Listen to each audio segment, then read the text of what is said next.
নমস্কার।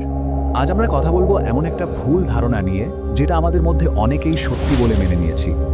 আমরা ভাবি যে জয়েন্টের ব্যথা মানেই বয়স বেড়ে যাওয়া। এটা একটা স্বাভাবিক ব্যাপার, কিন্তু যদি বলি আসল শত্রু বয়স নয়, অন্য কিছু, চলুন আজ গভীরে গিয়ে আসল সত্যিটা খুঁজে বের করা যাক। একবার ভেবে দেখুন তো, শুধু এই একটা ভাবনাই তো আমাদেরকে কোনো স্টেপ নেওয়ার আগেই একদম থামিয়ে দেয়, আর আমরা নিজের অজান্তেই একটা পার্মানেন্ট ড্যামেজের দিকে এগিয়ে যাই।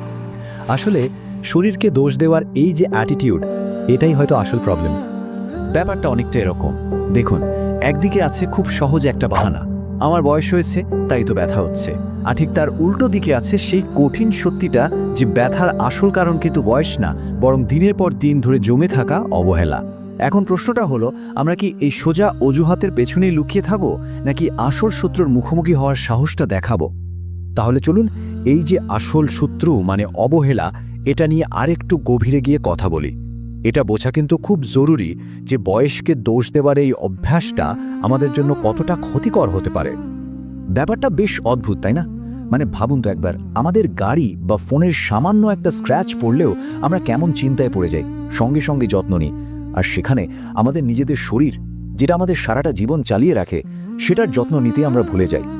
এই তুলনাটাই কিন্তু চোখে আঙুল দিয়ে দেখিয়ে দেয় যে আমাদের প্রায়োরিটিগুলো হয়তো একদমই ভুল দিকে যাচ্ছে। আর এই অবহেলার ফল সেটা কিন্তু বেশ মারাত্মক হতে পারে। প্রথমত, আমরা ব্যথাকে একদম নর্মাল বলে মেনে নিই, ভাবি এটা তো জীবনেরই একটা অংশ। তারপর একটু আরাম পাওয়ার জন্য পেইন কিলারের উপর পুরোপুরি ডিপেন্ডেন্ট হয়ে পড়ি। আর এর ফলে কি হয়? ধীরে ধীরে আমাদের হাঁটা চলার ক্ষমতাটাই ঝুঁকির মুখে পড়ে যায়। আর সবচেয়ে দুঃখের ব্যাপার কি জানেন? যেই সমস্যাটার সমাধান করা যেত, সেটাকে আমরা নিজেরা অবহেলা করে করে একটা পার্মানেন্ট সমস্যায় পরিণত করে ফেলি।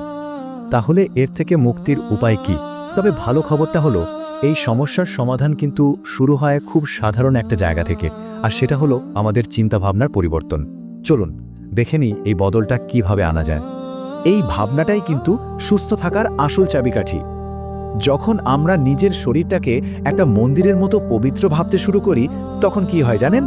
তখন সেটার যত্ন নেওয়াটা আর কোনো বোঝা মনে হয় না, বরং একটা দায়িত্ব হয়ে দাঁড়ায়। হ্যাঁ, নিজের ভবিষ্যৎকে সুরক্ষিত রাখার দায়িত্ব। দেখুন, আমাদের সামনে কিন্তু দুটো রাস্তা খোলা আছে। একটা হলো পেইন কিলারের রাস্তা, যেটা কিছুক্ষণের জন্য আরাম তো দেয়, কিন্তু আসল সমস্যাটাকে লুকিয়ে রাখে। আর অন্যটা হলো প্রকৃতির রাস্তা, যেটা সমস্যার একেবারে গোড়ায় গিয়ে পুষ্টি যোগায় আর শরীরটাকে ভেতর থেকে সারিয়ে তোলে। এখন কোন পথে হাঁটব, সেই পছন্দটা কিন্তু আমাদেরই করতে হবে। তো চলুন এবার সেই নিরাময়ের পথে এগোনো যাক। দেখি প্রকৃতি আমাদের কিভাবে সাহায্য করতে পারে। কিছু প্রাকৃতিক উপাদানের মধ্যে কিন্তু অসাধারণ হিলিং পাওয়ার লুকিয়ে আছে। এখানে গভীর পুষ্টি বা ডিপ নারিশমেন্টের যে কনসেপ্টটা, সেটা কিন্তু বাজারের সাধারণ কোনো লোশন বা ক্রিমের মতো নয়। তিল তেল আর কর্পূরের মতো কিছু প্রাকৃতিক উপাদান আছে, যেগুলো ওদের অ্যান্টি ইনফ্ল্যামেটরি গুণের জন্য পরিচিত। এগুলো আসলে কি করে? এগুলো স্কিনের লেয়ার ভেদ করে সোজা হাড় আর জয়েন্টের ভেতরে চলে যেতে পারে। এর ফলে ব্লাড সার্কুলেশন বাড়ে, মাসলগুলো রিল্যাক্স হয়, ঠিক সেই জায়গায় পুষ্টি পৌঁছায় যেখানে এটা সবচেয়ে বেশি দরকার। আর এটাই হলো আসল পার্থক্য। তাহলে প্রাকৃতিক নিরাময়ের এই দর্শনকে গ্রহণ করতে হলে এই তিনটা সহজ স্টেপ ফলো করা যেতে পারে। 1 নম্বর, আর্টিফিশিয়াল কেমিক্যালকে না বলুন। 2, প্রকৃতির শক্তির ওপর বিশ্বাস রাখুন। আর 3 নম্বর, শরীরকে ভেতর থেকে পুষ্টি দিন। এই তিনটা স্টেপই কিন্তু আপনাকে সুস্থতার দিকে একটা কমপ্লিট জার্নি শুরু করতে সাহায্য করবে। একটা কথা কিন্তু মনে রাখতে হবে, বড় কোনো বদল আনার জন্য কিন্তু বিশাল কিছু করার দরকার নেই। আজকে নেওয়া ছোট্ট একটা সচেতন সিদ্ধান্ত, যেমন ধরুন প্রতিদিন নিজের শরীরের জন্য মাত্র কয়েকটা মিনিট সময় বের করা, এটাই কিন্তু আগামী বহু বছরের জন্য আপনাকে অ্যাক্টিভ রাখতে পারে। সব কথার শেষে আমরা এমন একটা জায়গায় এসে দাঁড়িয়েছি, যেখানে সিদ্ধান্তটা কিন্তু সম্পূর্ণ আপনার নিজের। এটা হলো আপনার সুস্থতার জন্য আপনার নিজের কাছে করা একটা প্রমিস।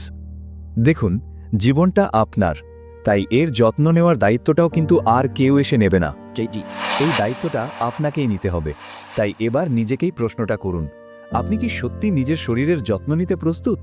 কারণ আপনার উত্তরটাই আপনার ভবিষ্যৎ ঠিক করে দেবে।